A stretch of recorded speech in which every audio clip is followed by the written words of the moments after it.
His first taste of freedom after spending 23 years in prison, and the cold air was no problem at all. A little chilly, but really wonderful. Wonderful being free once again, sir. In 1989, Lopez was arrested and convicted of shooting to death a Brooklyn drug dealer. But he says from the beginning, the Brooklyn DA's office had the wrong man. And on Wednesday, federal judge Nicholas Garifas ordered Lopez released from state prison. The judge has called the prosecution of Lopez rotten from day one because there was no direct evidence linking him to the murder, only 2 witnesses, and one of them couldn't point him out during trial. It's been a very grueling and horrific 23 and a half years. And tough for Lopez's family as well. 19 years ago, while locked up, he was married.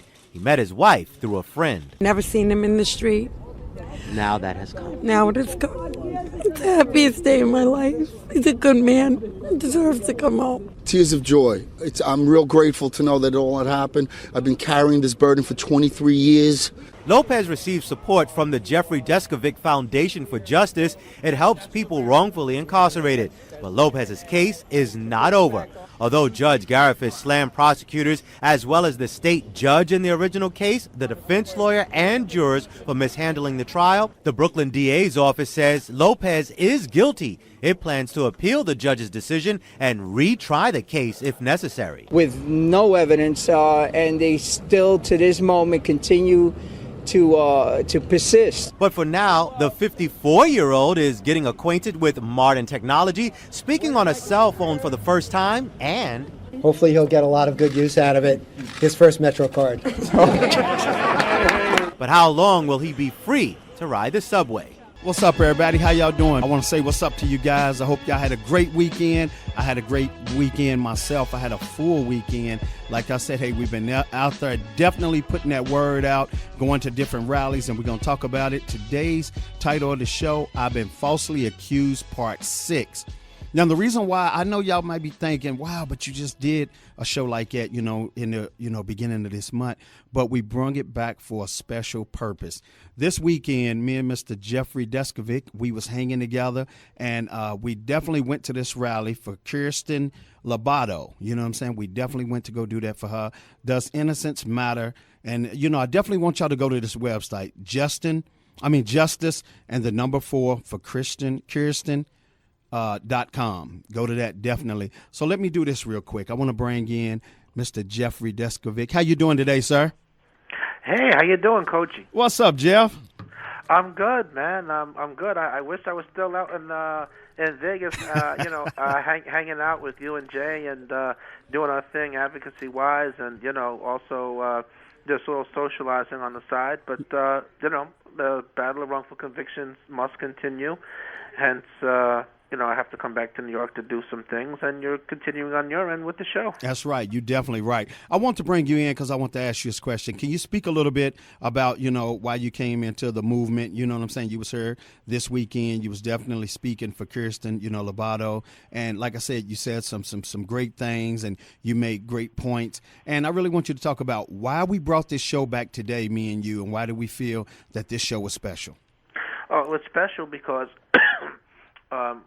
it's not often that an out-of-state, advocate or out-of-state, organization in the movement will come into, another state and do things, the public awareness aspect of cases that they're not directly doing. But, and then the reason for that is because most organizations in the field, they're, deluged with many requests for direct assistance. So normally you don't have the time to do the type of due diligence that's necessary just to familiarize yourself with a case in order to credibly speak about it. But Kirstin Lobato's case was an exception to that. Because of the substantial number of alibi witnesses, the fact she was excluded by 2 DNA items, that she's trying to get 13 more items tested, and she's received resistance from District Attorney Wolfson out there in Vegas. So we came out there, and I was the keynote speaker at an event that you were at. Right. And you know what? One thing I want to say, we're going to talk about Helen Caddes. We're going to also talk about her because, number one, it does take somebody to spark a flame, you know what I'm saying, to get a spark going to start a fire. And she's definitely trying to do this, for Kirstin. Can you speak on Helen a little bit? Yeah, absolutely. Helen and her partner Michelle Ravel have been, really have been like a two-person tornadoes all over the place, and trying to be everywhere and do everything, and kick up sand to raise attention on the part of Kirstin's case, and everything from organizing events to minor details to media to getting the spotlight out there to the website to the social media. You name it, I don't think there's a part of any of the strategy around Kirstin Lobato's case that Helen hasn't had a hand in one way or another. Right. And you know what? We had some other, exonerees that was there at the movement, and hey, we got so much love for those guys too. Can you speak on that just a little bit?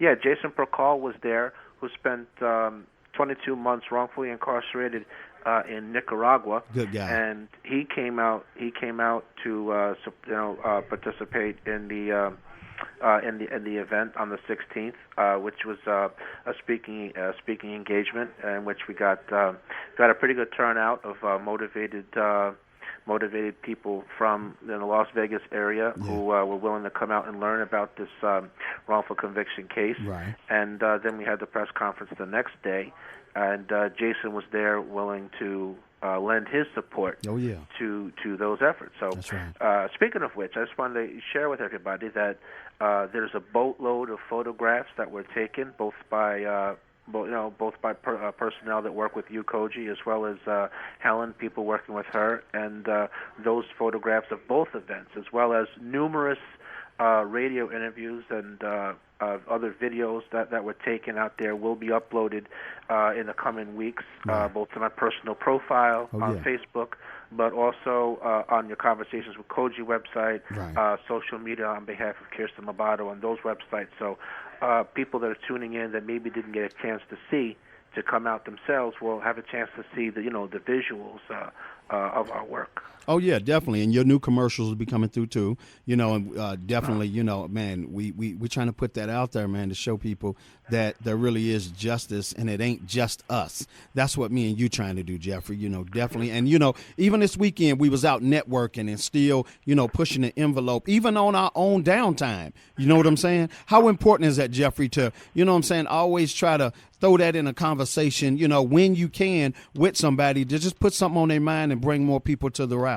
Cogee, it never stops, man. We eat, sleep, right. and breathe this. Yeah. So even if we are doing downtime, if we see an opportunity to, advance this cause, which we're so passionate about, the fact that it doesn't take place through 9 to 5, that's right. Some other time, that the show doesn't stop, because at the end of the day, it's something that's so near and dear to the heart that you can't help but, seize any opportunities God might send our way, man. Make an important contact, advance the mission in a way that we're looking for, maybe an unanticipated way, a new door, unexpected door. That's right. Opens up and so opens to us, and we got to step through, that door frame and get us closer to the goal. That's right. And you know what? Let's also speak on the attorneys, the law firm that was there. Hey, they definitely been fighting and doing a great job. JB and the gang. You want to speak on that real quick? Absolutely. Absolutely. J.B. Afu Manin, Esquire, who ironically is an attorney from really around my way here in New York. Right. Out of I think his office is in Brooklyn, but he flew out. He's a new member to the team. Kirstin, of course, has attorneys. He's coming into the mix now to support their efforts, back that up, and take the lead. He's going to engage in a lot of public relational and awareness raising stuff, which we both believe is just as important to what happens. What goes on outside the court can often set the stage on what happens in the court, and so we're going to take it to a public relational and a grassroots level, and he's coming in to add that along with the legal strategies. And her attorneys thus far have also done a really good job in getting a couple of items tested and documenting Kirstin's innocence claim. It's a shame she's still incarcerated, right. But that's what we're here to try to do something about. That's right. You're definitely right about that. And like I said, in the second hour, we got Helen Caddes. She'll be in. Lorenzo, Lobato, Kirstin's dad. He'll be in speaking on her situation. And also, Helen is bringing in Kirk Bloodsworth. He's the first person in the U.S. exonerated from death row by DNA evidence. So it's gonna be a great show, man. We definitely got something great. And in the last hour, Jeffrey, we definitely got to wrap up the last hour and really talk about what's going on and put people up on a little bit more of what they can do, and definitely just end this thing the way we started, powerful. Absolutely, you got to finish strong, just as strong as you are in the beginning and the middle. That's right. And we got a great guest in the first hour with you that you brought with you, Mr. William Lopez, who will be coming in right after the break. But can you tell people a little bit about William Lopez? Why you helped this, help to free him to get out, and also that he's definitely doing his part by being out, by coming and speaking, and paying it forward. Yeah, William Lopez, as your commercial, it's indicated, the news clip, he did 23 and a half years wrongfully. The foundation got involved in this case because his case left out of the pages on us when he wrote us and requested for help. But long story short, it was a one-witness case that was a crackhead who had been up for 24 hours and had done 12 vials of crack prior to the crime happening. She falsely implicated Mr. Lopez. It was misrepresented to the jury and to the court that an agreement that was offered to her, in which, in exchange for testimony, that she would be free because she had her own drug case at the time. They falsely represented that the agreement had been withdrawn, and in fact, it had not been withdrawn. And after giving her testimony when Lopez was convicted, 2 weeks later, she walked out of jail free as a bird. Wow. Yeah, and then on top of that, there was a witness in the county jail who provided an affidavit saying that I'm incarcerated with this woman here in the jail, and she's confided in me that she's testifying falsely against somebody in exchange for her freedom. So that was another piece of evidence that we based our assessment on the Lopez case on. And of course, there was his 2 alibis. Could you imagine you're somewhere else where a crime is, Cogee, and you have people who can testify to that? Right. And then, Cogee, your own lawyer tells you he's going to interview them and never does, and does not testify, doesn't call them as witnesses, and tells you in court, oh, you don't need them. They haven't proven their case, and come to find out you're wrongfully convicted. Wow. And you know what? That's why we're doing this show today. And I love how you broke it all down. You know what I'm saying? That's why I brung the ball down the court, and I definitely threw it to you for that shot, because I know you waiting on that shot, and you hit that shot all the time. You know what I'm saying? Just like you did when you was here for the rally, man. This is your shot. When the clock's counting down, this is your shot. This is what you're good at. And I definitely want to push the envelope, with the information with you today. And like I said, in the third hour, I definitely want people to know, really how smart you are as far as this whole situation and strategizing it the right way so people can get it right, and we can start this movement, man, and start really trying to help people, not be false accused so easily. That's our goal, So Sure. I definitely want to thank you for, like I said, opening the show with me today, being my co-host, and definitely helping me to bring us through. But one thing, absolutely, Cogee. One thing I want to add, the second part of your question is, you asked me, comment on, William's efforts at paying this thing forward. Every time there's any kind of media opportunity, whether we're talking radio, print, television, appearing in front of student documentaries, a conference, a wrongful conviction event, you know what? I name it, William Lopez comes out and supports me and speaks at it, as a living example of not just the foundation's work, but about the prevalence of wrongful convictions in general. So, he's been outstanding. He has not forgotten about, the people that he metaphorically left behind, just like I don't. And it's great to, be joined, by somebody, like that.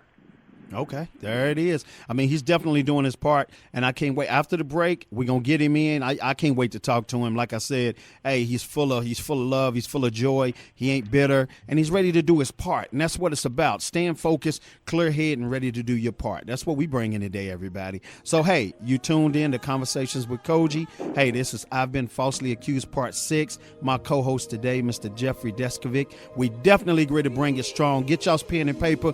Get ready. Remember, with the pen and paper, no doodling, all right? No drawing little pictures. We're going to definitely write down some stuff that's going to save your life and the life of your family, all right? Don't touch that dial. We'll be right back. Hey, what's up, everybody? I'm back. Definitely doing our thing on here. Today, I got Mr. Jeffrey Deskovic. Hey, he's my co-host today, and we definitely bringing it strong. Jeffrey, let me ask you a question. How important is that song that I just played, and how real is it, and what's your take on it? How important? I'm sorry, say that again? No, I said how important is that message in that song that I just played? Oh, it's extremely important. You know, it takes many aspects of the justice system, you know, to wrongfully convict people, you know, from police misconduct, and then, you know, prosecutorial, and then, you know, judicial aspect. And the same way, you know, we need to stick together to undo wrongful convictions, and we need to hold on strong, mentally, psychologically, emotionally, every kind of way. And we need all of us. All hands have to be on deck. So the song couldn't be more on point if it wanted to be. That's right. You know, that's right. That's why I felt that was a great song, because one day we all will be free. But the thing about it is, a lot of us could be a lot freer, more faster if the community moved a little faster. And that's what we saw, you know, even at the rally. We had a nice turnout. But, I mean, you know, if we said we was having a block party, you know, it would have been beer, you know, all kind of stuff. Listen, that should have been standing room only. That's right. You're definitely right about that. You know, whenever, you know, Helen and them, you know, they go out of their way to set up something like that, you know, the least the public can do is respond. You know what I'm saying? Because people don't understand we doing this for no money. We doing this movement for no money. So it ain't like we getting paid to do it. Or if we was getting paid, we're like, okay, well, long as I come speak and get my money, you know, hey, that's all that matters. No, it's more personal than that. And that's why we taking it more personal. We want the public to take it more personal. So, absolutely. Listen, the only way evil can triumph is if good men do nothing. That's right. You're definitely right about that. And, you know, I'm glad that even after the rally, you know, me and you got to spend a few days together, and we just kept talking about the movement and what we can do and what we see that we can bring to the table. You know, it ain't about what somebody already brought to the table. It's what the new things me and you can create and do. And I thank you for that, Jeffrey. I really do.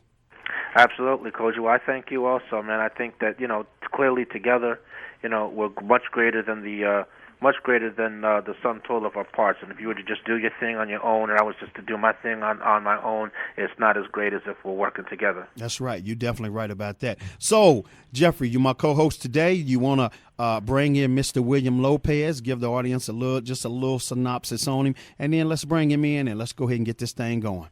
Absolutely. William Lopez has been home for 90-something days after 23 and a half years. Now, I want everyone to just think about that. Okay, for a moment. Imagine having to do in prison 365 days.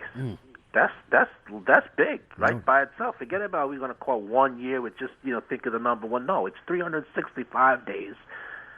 Then you're going to do that 23 times. And then you're going to do 30 days after that, 6 times. That's what William Lopez was forced to undo as a result. Was forced to undergo as a result of being wrongfully imprisoned by a case that the judge, who, when he released Lopez, said the case was rotten from day one. So he held it together, becoming a paralegal by correspondence and Blackstone course, and he carried the ball, man. He carried the ball a lot on his own, man. And, you know, he has my utmost respect to that. And I want to just bring in William Lopez into the conversation. William, welcome to... Thank you. William, welcome to Conversations with Cogee. The first episode where I'm co-hosting with Cogee. What's up, buddy? Thank you, Jeff. Thank you, Jeff. Thank you, Cogee. And it's wonderful to be back on your show, Cogee. And you got a great man by your side there with Jeffrey handling the reign there. Hey, you know what? I appreciate both of you guys coming on today. Again, you know what I'm saying? We definitely told you, William, that we would bring you back through. And we felt like, you know, when me and Jeffrey was having our meetings over the weekend, I said, you know what? I really think we need to bring William back because, like I said, he just done 23 years. And then on that last go-round, I felt like that our audience didn't get enough of you. You know what I'm saying? We gave them a good portion of you, but on this one, I think we definitely have to, you know, stretch out on them and let them know really what you've been through. You know what I'm saying? Yeah. Yes. Well, I agree. I can agree with you, Cogee, because there's a lot of a lot to be said about what's going on with this process, the judicial process functioning the way it's been functioning, incarcerating wrongfully convicting guys. As a person and as a victim that had just completed over 23 and a half years, I believe I have a lot to share, and I'm willing to share it with you and your audience. I hear you. Let me ask you this. We're going to come out the gate real quick. And what we're going to do, we're going to do this, Jeffrey, me and you today. It's how we're going to play this game. I'm going to ask him a question. He going to answer my question. Jeffrey, you ask him a question. He answers yours. And I come back in again. Because that way we can cover more ground real fast, okay? Listen, even though you're the point guard, there ain't no reason why I can't pass off for your open jump shots too, my brother. Absolutely. So, you know that's right. So that's how we'll do it because I want to cover a lot of ground, and you know William more personally than I do. You get what I'm saying? So we can do that. So I'm gonna come out the gate. I'm gonna ask you, William, for our listeners right now, what don't somebody understand about spending 23 years in prison for something you had no idea what happened and you didn't have nothing to do with? What don't people understand about that when they hear it? Well, Cogee, there's I don't know. It's really unexplainable because of the shock, the irony, and the experience all boiled up into one. It's an incredible experience. I like everyone else in society believes that the system works, that the system for the most part will convict the guilty and will exonerate the innocent, absolve the innocent. I thought that the jury system, for the most part, worked, and that justice would prevail. You know, this is everything. These are all the things that are taught to us as we're growing up as kids, and that's what for the most part is espoused by the government, that our jury system works. So I went into that whole process believing that the jury system was going to work, right. And I couldn't believe that I would one day be convicted of something that I didn't do. William, I wanted to ask you now. This wrongful conviction didn't simply impact you. Okay, it also impacted upon your family. Why don't you share with the audience how it impacted your family? Get into some of that. I mean, you had a daughter, a brother, several brothers. Why don't you fill in all those gaps? Well, the way it impacted my family was, my mom and my dad, we were a very close-knit family from start. I was brought up and raised very close to my family. So when this conviction occurred, it impacted the whole family, devastatingly. My mom, my dad went right away scrambling, looking for an attorney to hire some attorney that was going to correct what was done. My brother, my brothers were all scrambling. Everyone was just out, trying to figure out a way of correcting this wrong. Now, I have a daughter that she was a year and a half old, and of course she didn't know, had no understanding of what life was going on in her life. Meanwhile, her dad got convicted of a crime he didn't commit. Upon release, she's now 25 years old. So I left her pretty much her entire grown-up life. She's been living without her dad. So she's been entirely without a father figure, someone helping her guide through life. My brothers, of course. I had a couple of brothers pass away during this 23 and a half years, which I'm only left with now one brother, and of course he's been dying to see his brother come home, so he can have at least a brother that he can call a brother living in society with him as opposed to being incarcerated. My mom and dad now were both elderly and at 82 and 89 respectively. My father was a veteran, a wartime veteran, served 2 wars. He served over 20 years of active duty, and he's till this day he's like dumbfounded by the way the system, the government actually convicted his son wrongfully, and after him spending all that time for the government, fighting for our country, and coming on, and now finally his son has been vindicated after 23 and a half years. So you know how he feels about that. So overall, the whole entire family's been devastated, but for the most part, they're now happy, of course, elated to have me back home. I hear you, definitely. You know what? Let me ask you this real quick. What was it like trying to hold on to your faith, man? Every time you went up for something and then you got denied, from the the board or whatever. How did you hold on those many years and say, you know what? I know it's gonna happen. It's taking a while, but I know it's gonna happen. Talk about your faith real quick. Well, Cogee, I held on to the belief that that I was innocent, and with that, that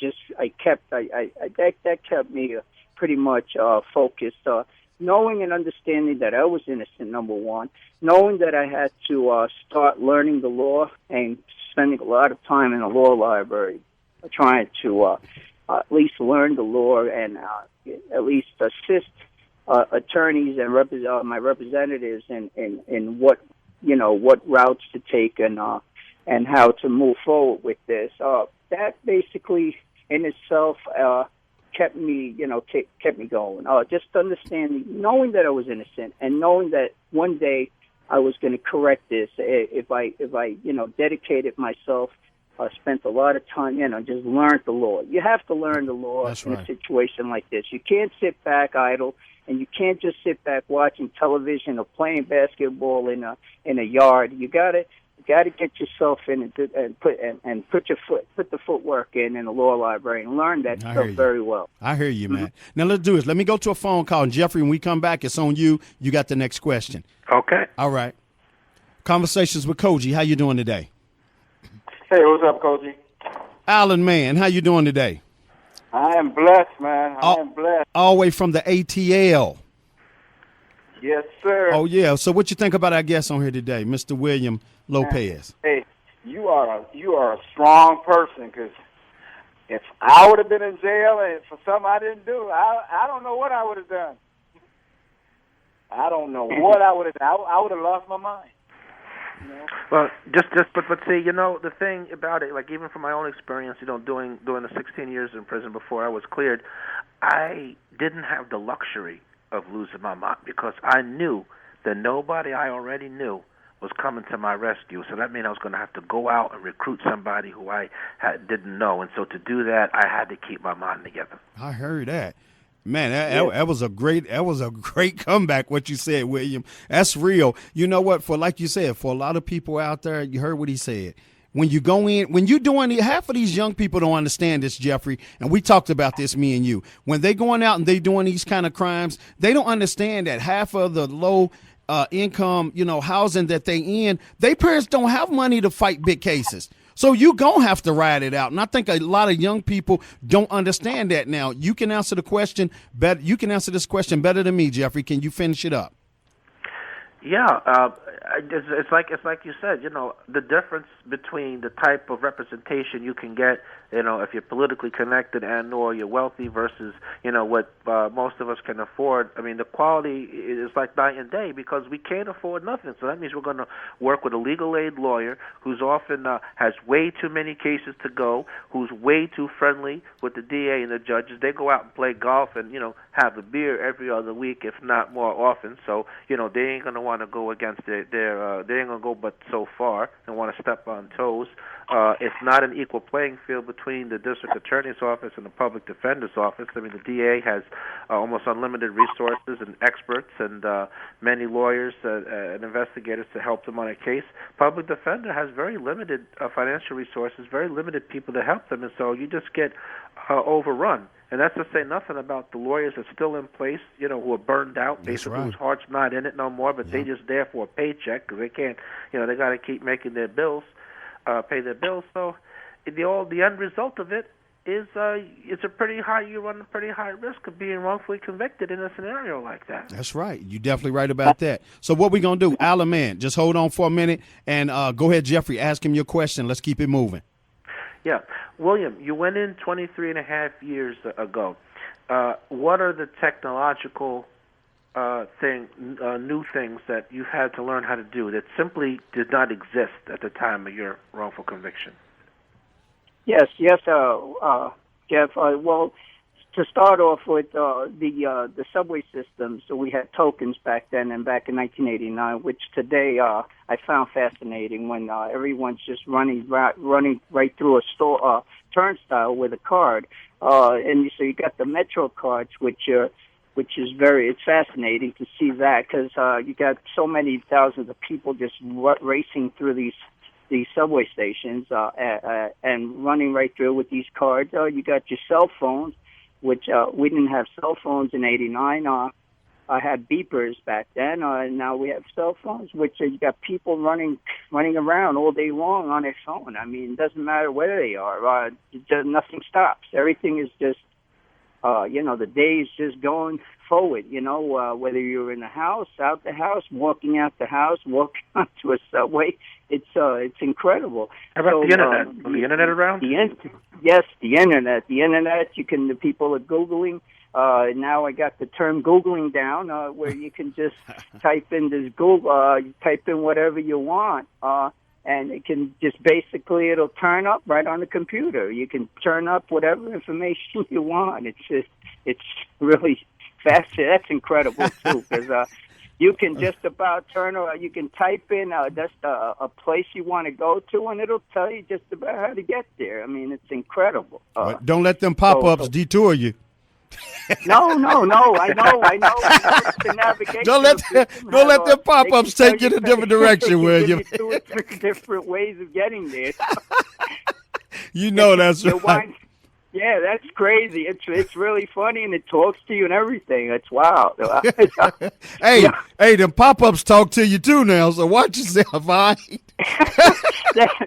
Yeah, if you're lonely, you can just turn on your navigator and you got somebody to talk to. That's right. All right, so I want to ask you this question. If somebody runs into the problem of getting falsely accused, what would be the first thing you think they should do, William? I mean, right out the gate when they enter, and they know they're going to be in there and they got to go through it. What's some of the first things, that they should get on top of doing their own self before they even deal with the attorney? Well, the first thing I think is just reach out to all the Innocence Projects. You have a number of Innocence Projects that you have in each state. You can reach out to the Innocence Projects. But that's after the conviction, though. But I think Cogie's asking you at the pre-arrest when you just gotten arrested for something you're innocent. If he's asking you about that. At the preliminary stages, that's once prior you're arrested, to conviction. Yeah. Prior to conviction. Okay. Right. Prior to conviction is you have to reach out, try to get an attorney or somebody to that you feel comfortable with, that's going to truly advocate for you. There's attorneys that are they're gonna seem like they're doing the right thing, but in all actuality, they might just be going through the motions.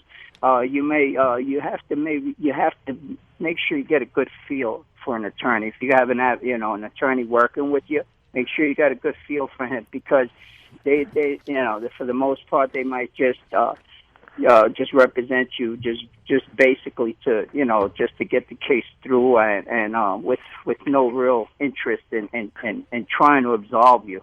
So in other words, are you saying that you should stay on top of your attorney and make sure that they follow through and be aware of what steps they say they're going to do and that they actually do it, as opposed to just being passive, sitting back and letting the lawyer do everything? That's correct. That's correct, Jeffrey. You have to make sure that you stay on top of these attorneys, because they're especially if they're court assigned. If they're court assigned, they have a very large caseload, most likely. So you are one of many that they are dealing with, and they just basically want to do the least amount of work.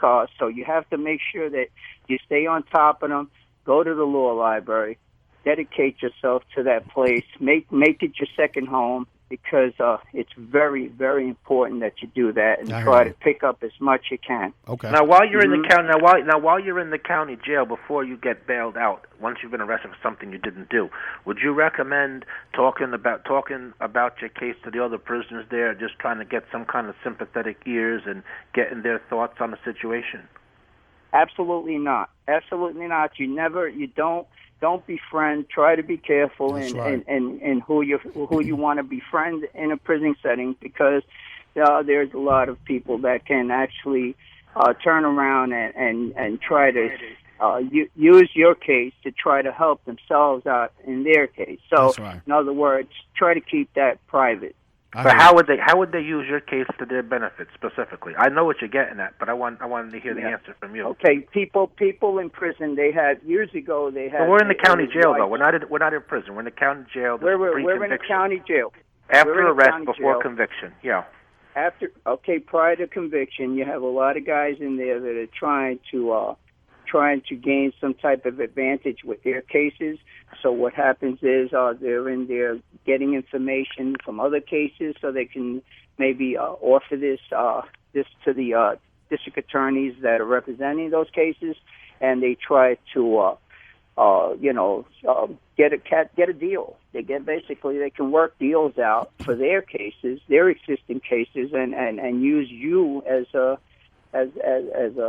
a marketing chip, for that purpose. Right. Mm-hmm. Wait a minute. 1 second, guys. Let me go to my guest real quick. Alan, man, what would you like to ask William?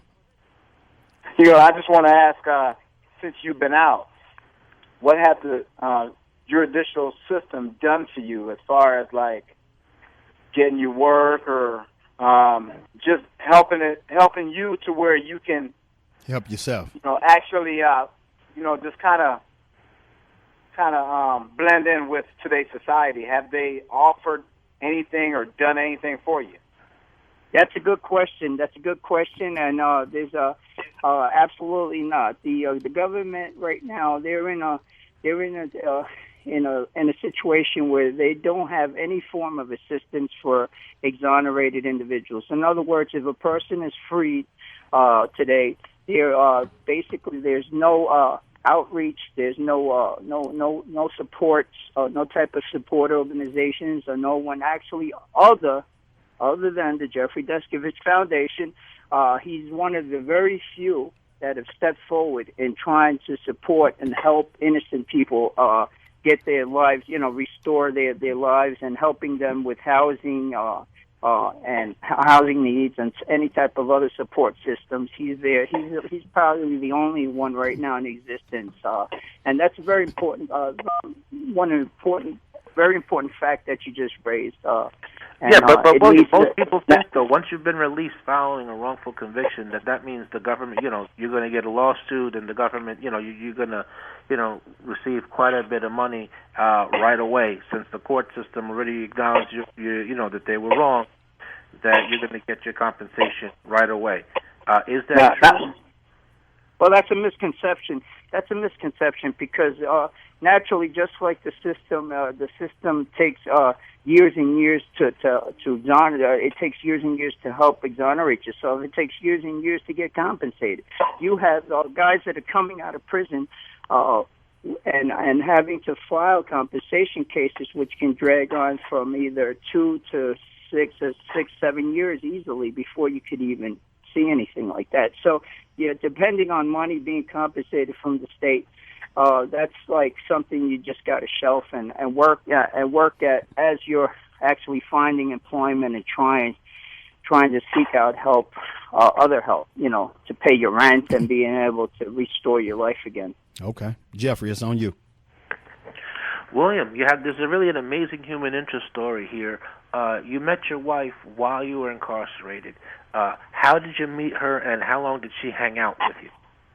Okay, I met my wife incredibly, I met my wife in a visiting room, in a prison visiting room setting. Her friend was actually bringing her up to meet her husband that was doing 25 years to life. So my wife couldn't believe her friend got married to someone doing 25 years to life. So her friend told her, well, you got to go up and meet him one day. One day she came up and brought her up with her, and that day I happened to be down in the visiting room with my moms and my family, and I got to meet her. We chatted for a while, and and we kind of hit it off. We hit it off, and 3 months later we were married. Wow.